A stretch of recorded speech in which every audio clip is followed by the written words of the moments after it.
Good morning, friends. Let me warmly welcome you to this online lecture series being conducted by UGC. These are called Chetana-Online Lecture Series. We invite experts to discuss best practices in higher education as part of this online lecture series. Heads of institutions, faculty members, students, they participate in these lecture series. And these lectures are live streamed on all the social media platforms of UGC, and these lectures will be available later also for you to watch. And usually in many of these lectures, the speaker speaks for some time, and then we take the questions from the audience.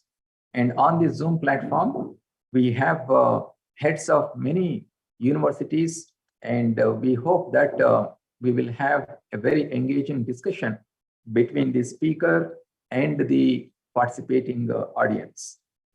I'm very glad to inform you that today our speaker is Mrs. Meeta Rajiv Lochan. She is Secretary, Youth Affairs, Government of India. She is going to talk to you about some very interesting opportunities for students to have experiential learning. Friends, you know that internship plays an important role in the education of our students. And out of 4 crore students that are there in the higher educational institutions, nearly 3 crore students, they pursue BA, BSc, and BCom. And it is in these courses that we intend to introduce experiential learning to the students. And that is what the National Education Policy 2020 advocates. And recently you are aware that we have announced the curriculum and credit framework for the undergraduate programs, which includes both the 3-year undergraduate program and also the 4-year undergraduate program. And as part of these 2 programs, the new curriculum framework also suggests that the students have to undergo an internship, and there will be credits for this.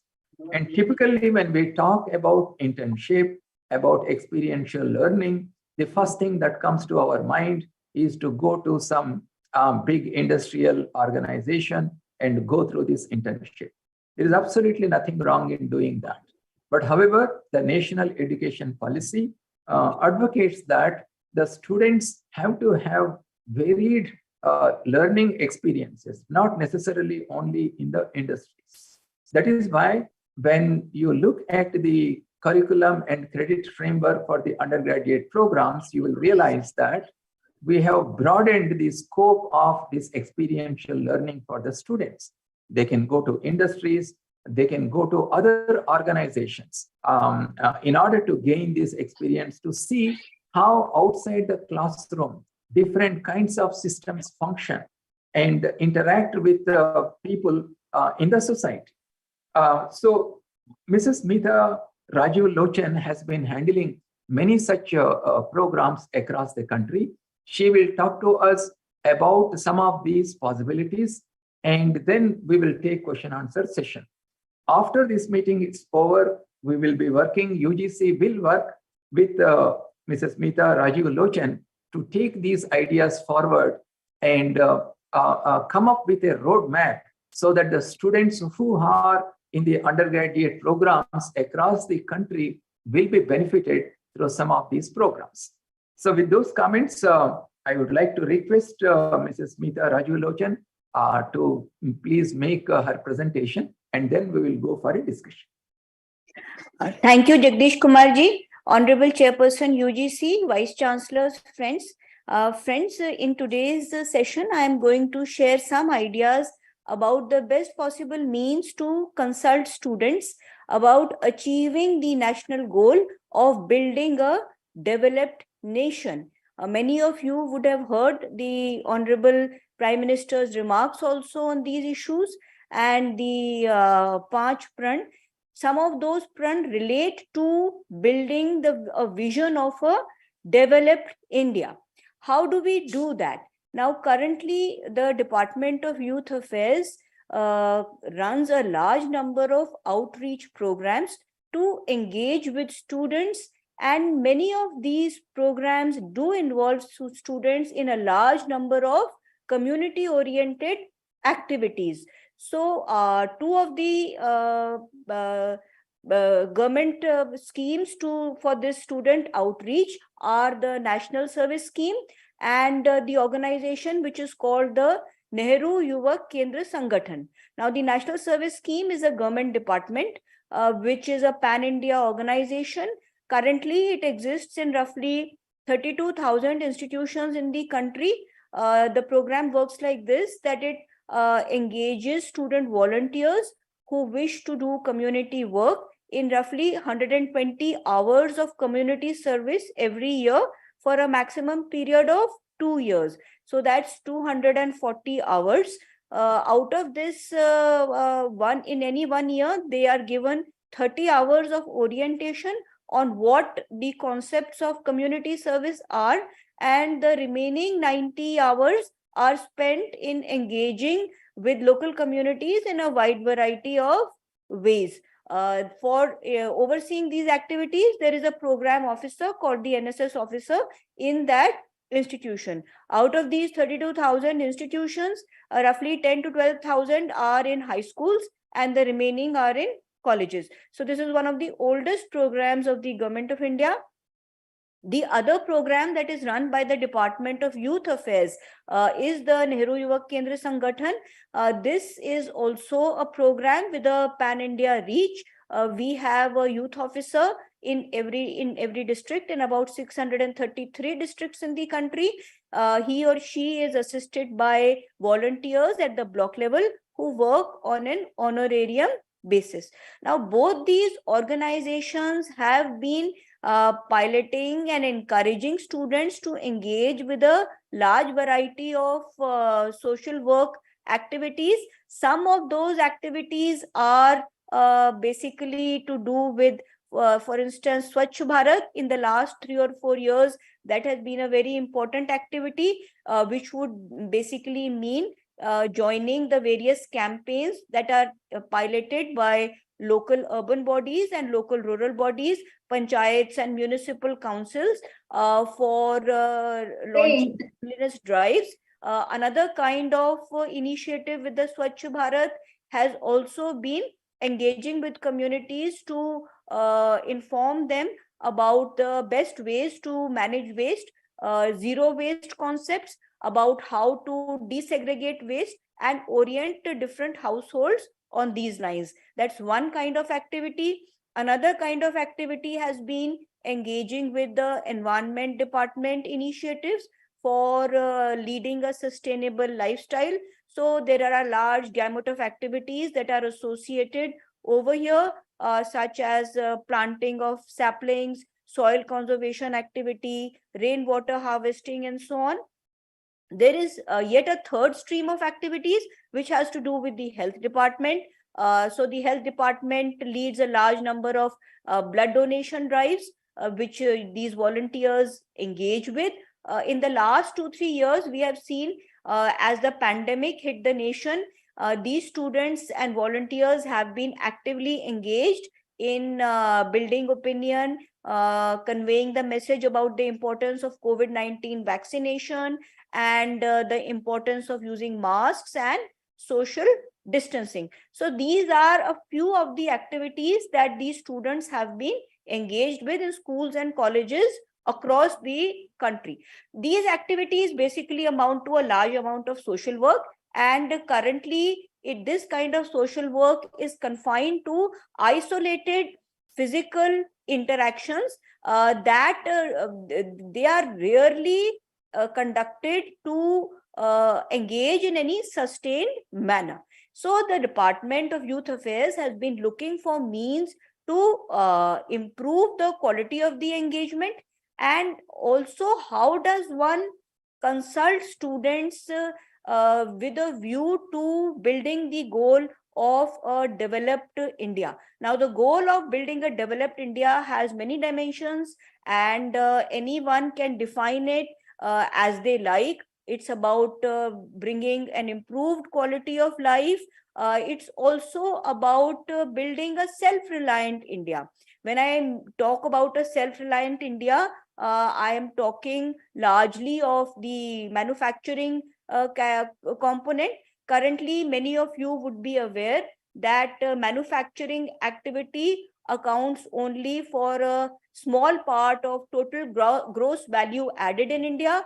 There are many basic products like even clocks that are not made in the country. When the COVID pandemic started, at that time, even such things like the PPE kits that were being used by staff in hospitals, they were not made in India. But as a result of the sustained campaign that has been initiated by the government, today we are much better placed, and most of those PPE kits are made in India. So essentially, the drive is to make India a more self-reliant nation in terms of manufacturing activity. And this in itself not only increases economic growth, it also would lead to generation of employment and improvement in incomes, in per capita incomes across the board. Given the importance of these goals, how does one engage students in a meaningful way to achieve these? So one possible way of achieving these goals might be, and this is the subject on which I would like all those present to give their feedback in today's session. And if the time does not permit, then please feel free to get in touch with us at Department of Youth Affairs. The email is secy-ya@the-rate nic.in. So that's secy-ya@the-rate nic.in. Now, I do know that currently many students do engage in internships, and the paradigm of many of these internships is that the students work in large formal companies which have established standard operating procedures. Most of those internships also involve a stipend. However, friends, as many of you would be aware, there are roughly 6 crore businesses in India, and a very small number of those 6 crore businesses are formally registered under the Industries Act. The vast majority of businesses in India are very small in number, are in size and output. The average output of a small business in India is anything like 7 to 8 lakh rupees per annum. And given that there are just 3 or 4 people involved in that activity, that is a very base level of income, which is what we really need to improve. So a partnership or an internship in these kinds of small businesses, how is it possible to achieve that? That is the problem that we are looking at right now. Please do remember that in a formal internship, there are very structured ways for exchange of information, and there are structured SOPs. In knowledge flow is mostly one way from the organization to the student. But in this other engagement with small businesses that the Department of Youth Affairs is contemplating, there we do feel that knowledge flow can be both ways, not just between the company, from the company to the student, but also from the student to the company. Now, one way to achieve this might be to leverage the provision of the national education policy, which provides that students who engage in these kind of activities could be given credits. The number of credits would, of course, vary from institution to institution, and that would entirely depend on your own judgment and what are the organizations that are available in that region, but it could definitely be leveraged.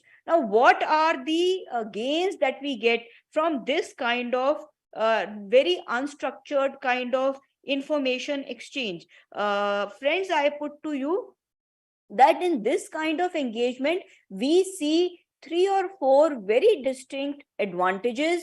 One advantage is that the students get a very practical perspective on life.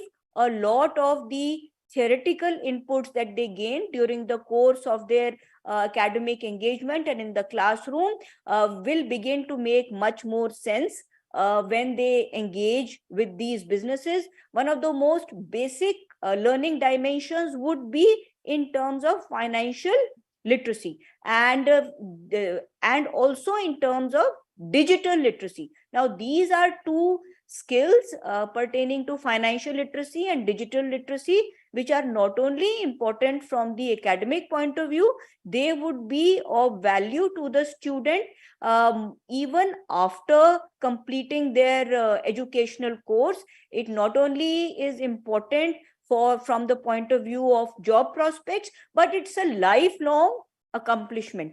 And in fact, we have found that it is these kind of practical skills that are learned on the job that stand in much higher value. To take just one example, we have a very large number of students who are engaged in learning commerce in a variety of bachelors of commerce, bachelors of business administration, bachelors of management courses across the country. But in order for that kind of information to make more sense, these students also need to know how bookkeeping is done in a small enterprise like a very small shop or a small internet service provider. So how does one make those basic entries in a ledger on the debit and credit side? How does one use tally software? These are very basic skills which would enable students to make sense of whatever they learn in the classroom.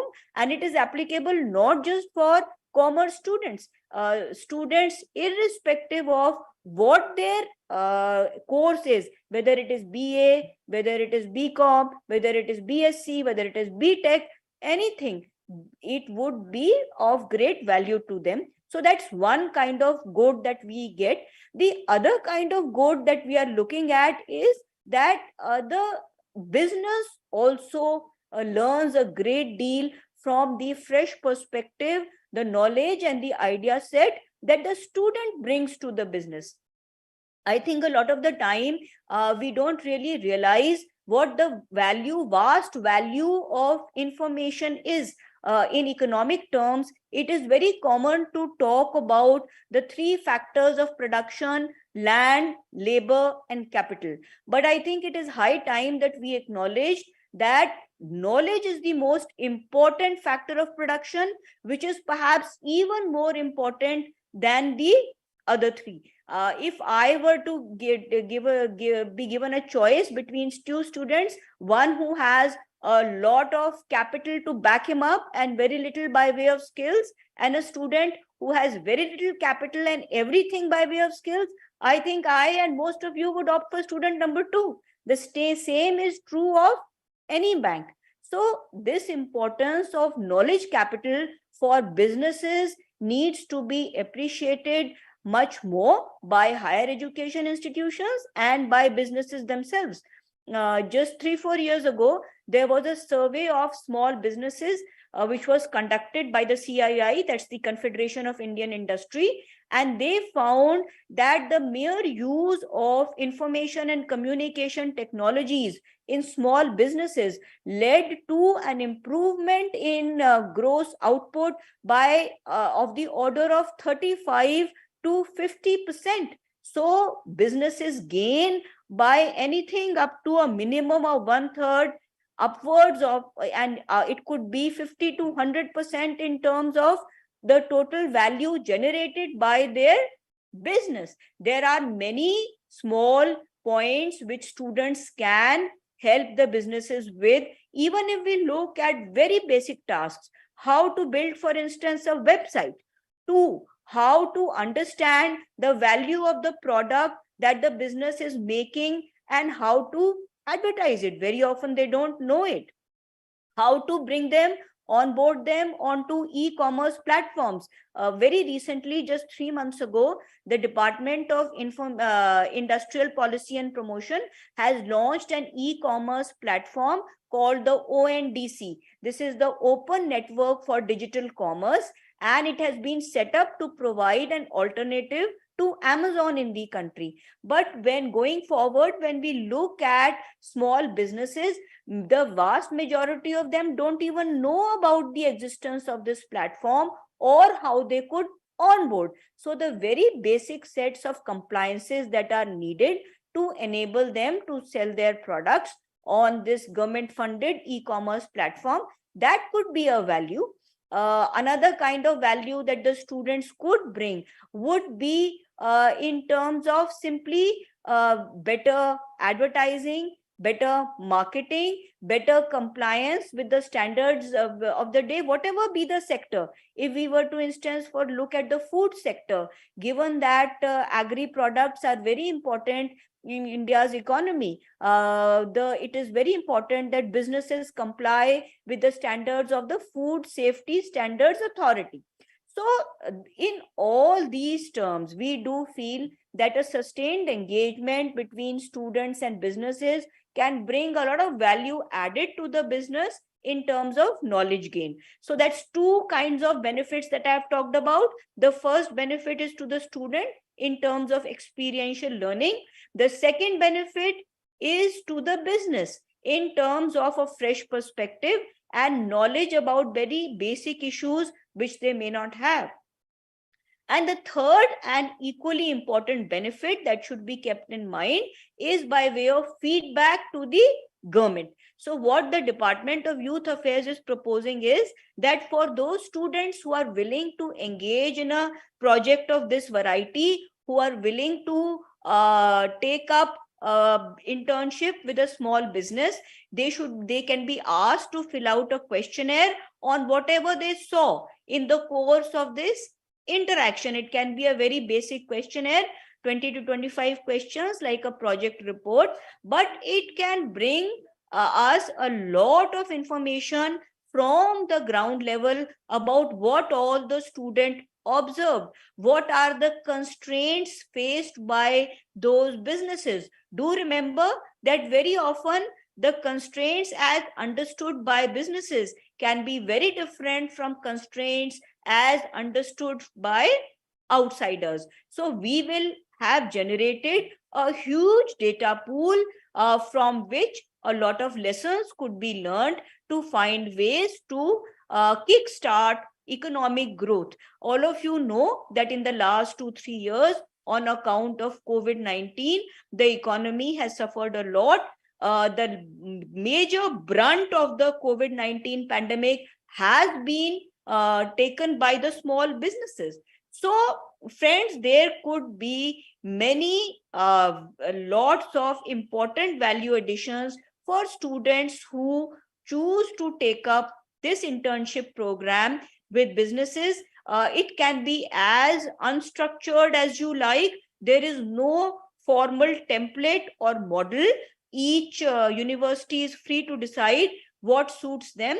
And given the kind of engagement, the student can always spread out her time or his time over several months, spend time over weekends, and decide to put in maybe 100 hours, 120 hours, 150 hours, depending on the nature of the engagement. Now, how does one achieve all this? Because students are a very distributed lot. So what we are planning to do to facilitate this interaction is to build a portal. We are calling this a Yuva portal. It will be a digital interface between youth across the country of all ages and organizations that might wish to deploy the youth. So we hope that this portal would be up and running in the next 2 months' time. What it would allow is, on the one side, it would allow students who might be interested in volunteering to engage in activities of this kind at the one end. So it would be a registry of students. Students would be assisted to register on this by whatever educational institution that they are studying in, and by the NYKS and NSS program coordinators. And on the other hand, colleges and educational institutions and also small businesses would be encouraged to register themselves on the portal. So we have created two sets of information over there. One is student volunteers who are interested in engaging in a meaningful way with small businesses, and at the other end there are colleges and businesses who might be willing to engage with the students. All of you have heard about the huge value created by startups in the recent past, and many colleges have set up incubator cells for startups. Currently, most of those startups are confined to the unicorns. We have heard a lot of discussion in the newspapers about unicorns, but currently most of those unicorns are confined to tier 1 cities. Friends, tier 1 cities have reached a plateau in terms of growth. There's only that much population and growth that can be sustained by the large urban centers. We need to look at tier 2 cities, tier 3 cities for more growth, and also for rural areas. In fact, one of the trends that is being seen in recent years is a migration of industry from urban to rural areas. So basically what this means is that there are businesses spread across the country, not just in cities, not just in peri-urban areas, but also in rural areas. So colleges, whatever their location, would have access to interface with industry. We have also discussed the possibility of providing a basic orientation to students about the kind of interaction that is expected.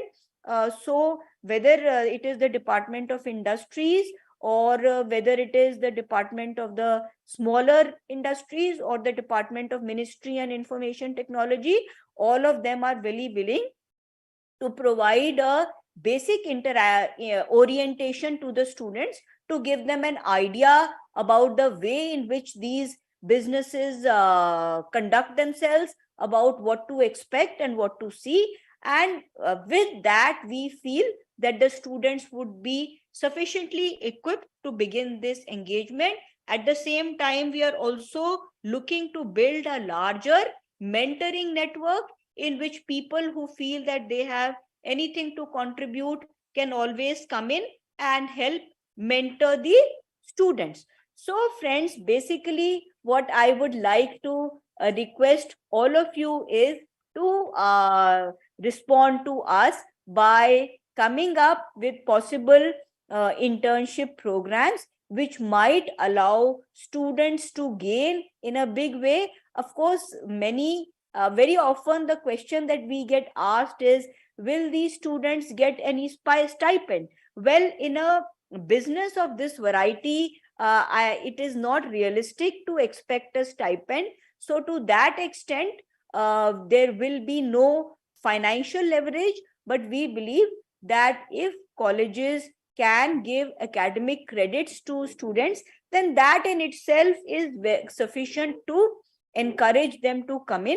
And our information from the ground level, of course, we look forward to your inputs, is that many of the private colleges are already encouraging students, and there are a host of all number of organizations that are signing up to provide students with some kind of experiential learning, although the quality of that learning varies a lot and is very patchy. So through the medium of this digital portal, we also hope to provide some benchmarks for organizations with whom colleges can fruitfully engage.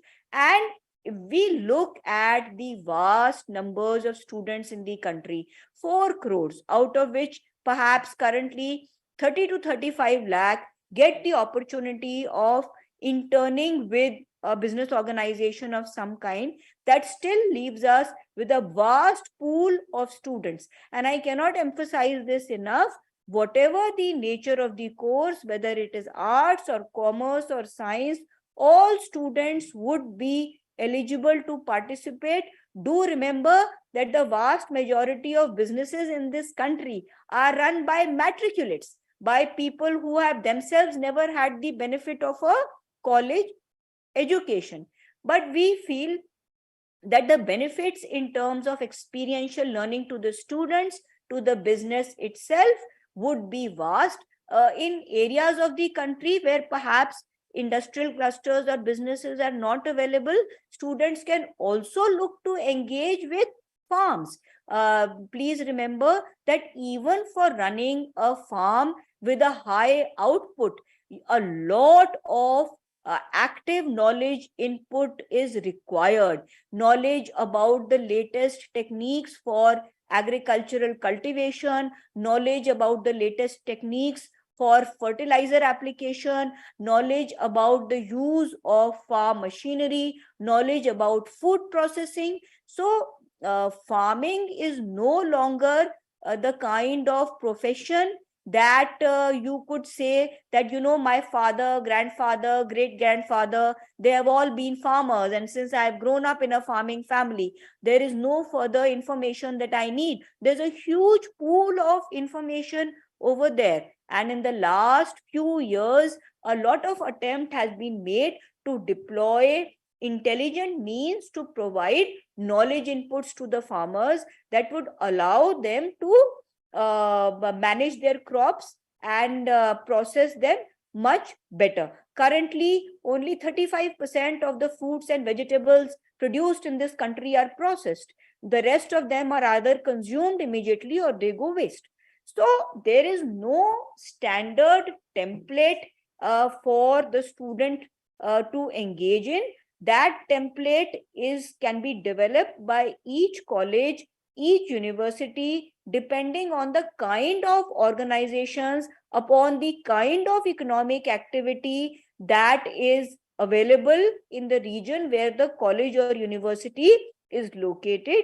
But this kind of experiential learning can also allow the colleges to build links with the local communities to make them rooted in the communities. So friends, I'll stop here, and now I would request those present to please let us know what are the kind of questions in their mind, what they feel about this kind of unstructured internship opportunity, how we could go about it. Thank you.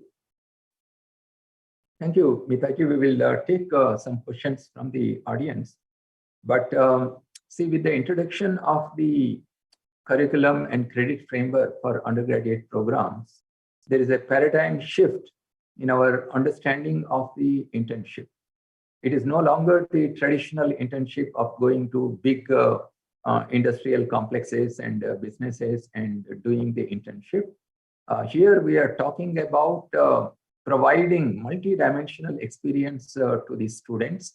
And as Mitaji has said, there are nearly 6.3 crore micro, small, and medium enterprises in our country, and they actually employ close to about 11 crore people in these businesses. And these businesses contribute a significant part of our GDP. And when we want to make our country a 5 trillion economy, these enterprises, MSME, they also need to grow. And as Mitaji has said, often we think that students are sent to the internship programs for learning new things. While it does happen, students are quite potential today. Their awareness is very vast. And if they can go to these small enterprises, and then if there is an information flow in terms of injecting more technology into these enterprises, making them more aware about how to strengthen their marketing strategies and connect with the people, so that if these MSMEs also become stronger, while our students also gain experiential learning, it is going to be an overall benefit to the entire nation. So I'm very happy that Mitaji has very broadly described the kind of opportunities that are available with the ministry. We will be working with the ministry, Youth Affairs Ministry, to make sure that these opportunities are brought to the colleges and the universities that are there across the country. So with those comments, let me now welcome you to give your suggestions, or if you have any questions, you can ask. Please raise your hands. Electronically, you can raise your hands. Then I will ask you to unmute.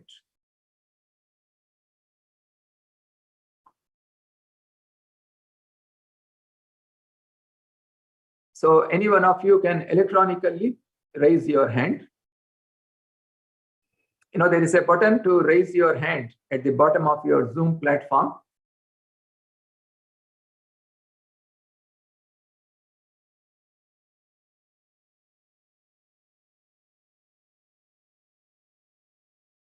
I also request you to turn on your cameras so that we can also see you. Okay, if you find it difficult to locate the electronic raising hand, you can physically raise the hand. Right, there is Santosh. Could you please unmute yourself?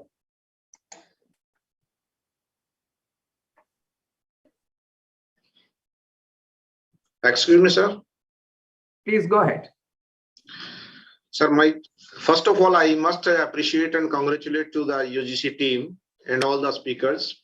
Myself, Professor Surendra Singh Kundu, Dean Faculty of Commerce and Management, Chaudhary Devilal University, Sirsa, Haryana. And my query is that how it is applicable in all segments among all the students, whether the students is UG as well as PG, if it is applicable. It is applicable to all the programs, whether it is UG or PG. The internship can be included. Yeah. And there are going to be credits assigned to this internship. And when we work with the Youth Affairs Ministry, we will make sure that these internship programs are linked to the academic bank of credits so that the credits are transferred seamlessly. Okay, sir. Thank you.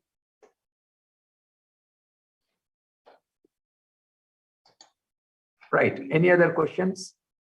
If you are not able to locate the electronic hand, you can physically raise your hand.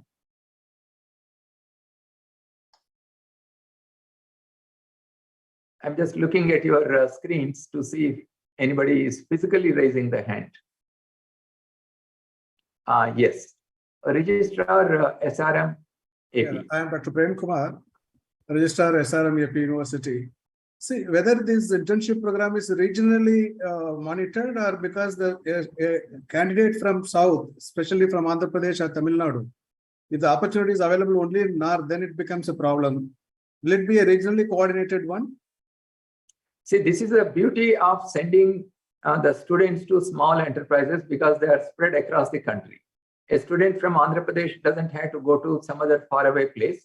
You can always locate some MSMEs which are within the reach, and the university can monitor this interaction of the student with the MSME. And as Mitaji has said, we will prepare some SOPs, both for the student, when the student goes there, what are the tasks that the student can do? And when the student comes back, we will also give an SOP to the university, how to evaluate that. Okay. Thank you. Thank you.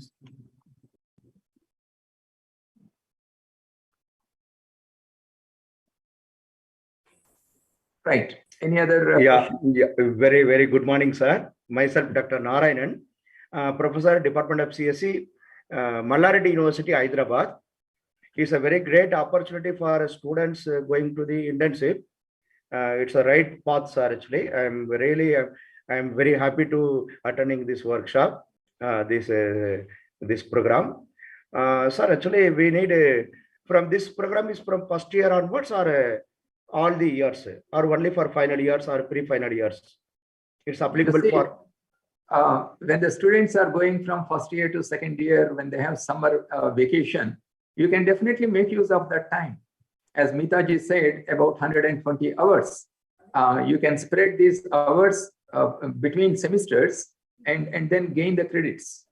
Yes, sir. One more request, sir. This information we have to send to companies also, sir, because some topmost companies, students are inviting and the students are approaching, or colleges are approaching, particularly institutions when they are approaching, may not, they can give permission for the internship. So through yourself, through UGC, if you are approaching, if you are informing officially letter to all the companies, they can invite the students, they can invite the colleges to participate this kind of internship programs. So for the coordination with the industry, the department will be coordinating by setting up an interface with the local industries forum. In every district, there's a district industry center, and we also have tie-ups with the SME forum, which is an organization of 80,000 businesses across the country. So interfacing with them would not be a problem with you. We will provide an initial introduction. Excellent, ma'am. Thank you, ma'am. Thank you, ma'am. Currently, the internship portal at AICT works in the following way. Both the internship providers, they register on the portal, and the students also register on the portal. Now, yes, we will work with the Youth Affairs Ministry. They are already in the process of building this portal. And we will invite, through UGC, we will invite the students and the universities and colleges to register there. And the Youth Affairs Ministry, through other ministries, they will invite the MSMEs also to register.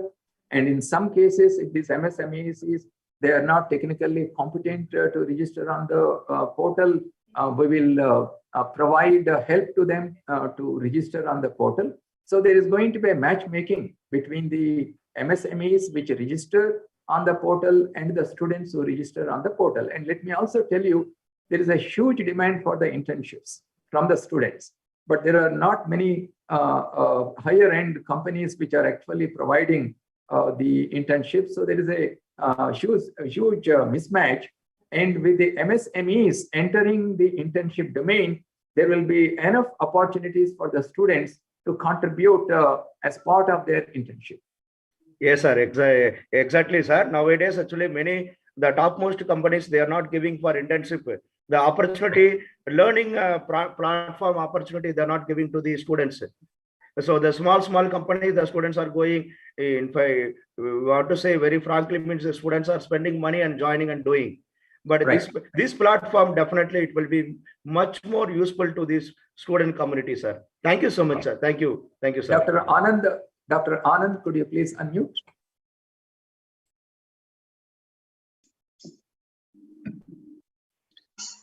Yes, sir. Good morning. Myself, Anand Relkar. I am from Sandeep University. Sir, we are running this internship course as a compulsory part to the students from T and B.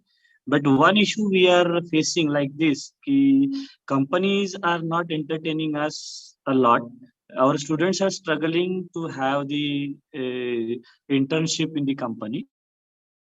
I'm talking about the Maharashtra Nasik MIDC area. And second issue is, whenever they are undergoing for the internship for maybe 4 weeks or 6 weeks, they are losing their academics. So, sir, please focus on this issue, how it can be coped. Either they are not losing their academics and at the same time they can cover their internship. Sir, your address. Right. You see, our attitude towards internships also has to change. These MSMEs, which are located across the country, they are immensely contributing to our national growth. And often they are not run by, as Mitaji said, by highly, people who have studied in top class institutions. They are ordinary people. In many cases, they don't even have formal qualifications, but they are successful entrepreneurs running these MSMEs. So there is a lot to learn for the students when they go to these small entities and live with them for a few months, maybe in small breaks, but live with them, and then there is an information flow between the entity and the student.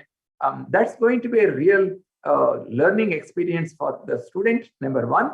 And two, as Mitaji has said, if the student can help in building an app or building a portal or teaching them certain aspects of the processes of the business itself, that's going to help the entity. So it's a both ways beneficial activity.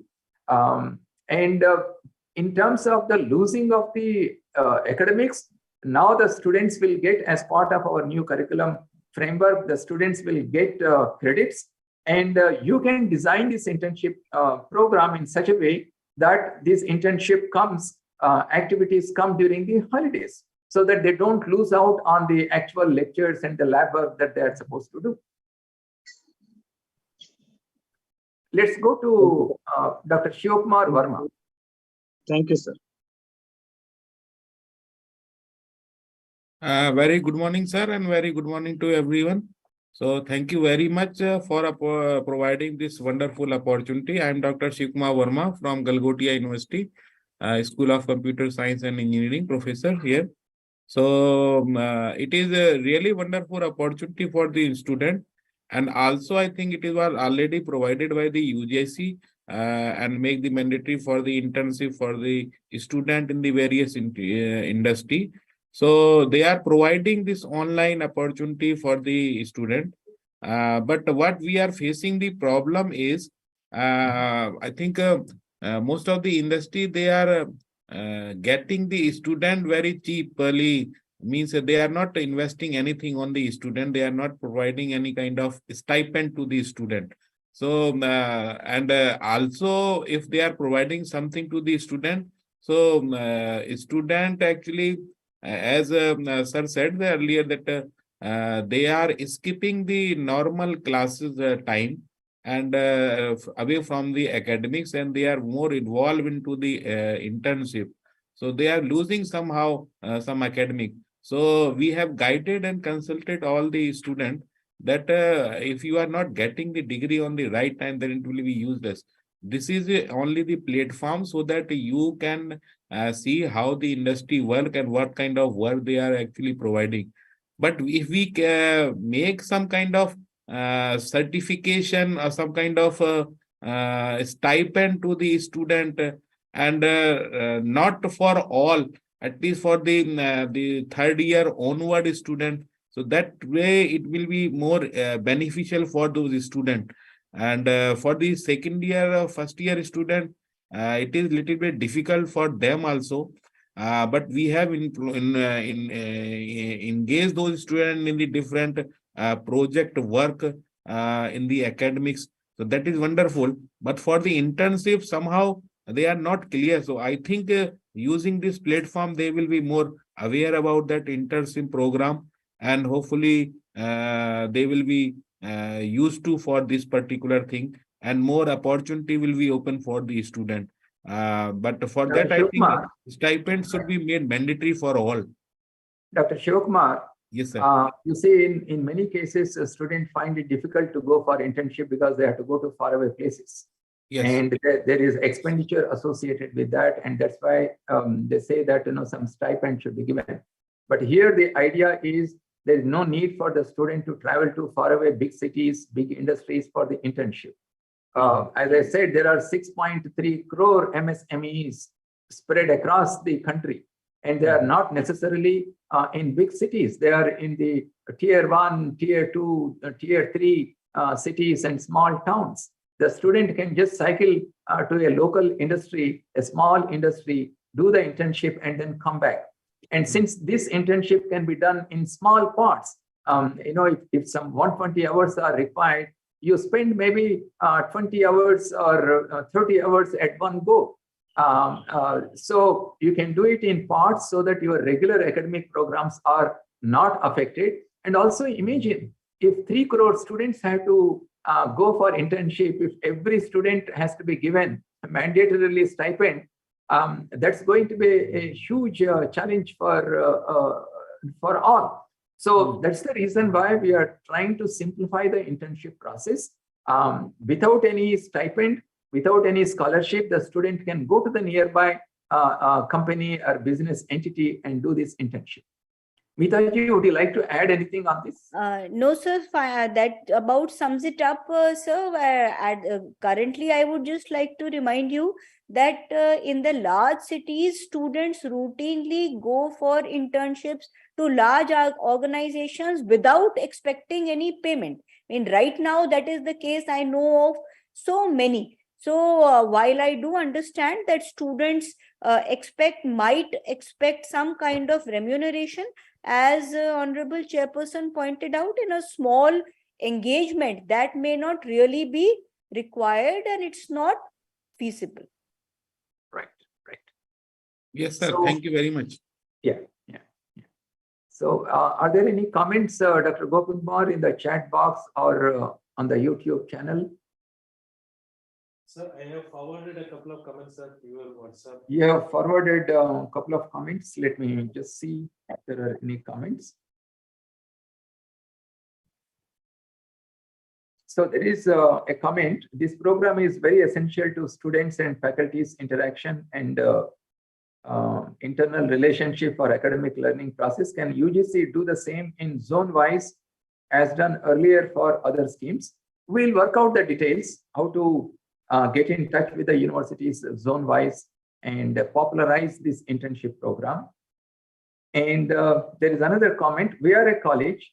How to take benefits from MSME internship? Please tell any UGC guidelines on it. You see, most of the colleges, we have nearly 45,000 colleges. Almost every college runs an undergraduate program. And as part of the new curriculum and credit framework, in all undergraduate programs, we are introducing this internship program.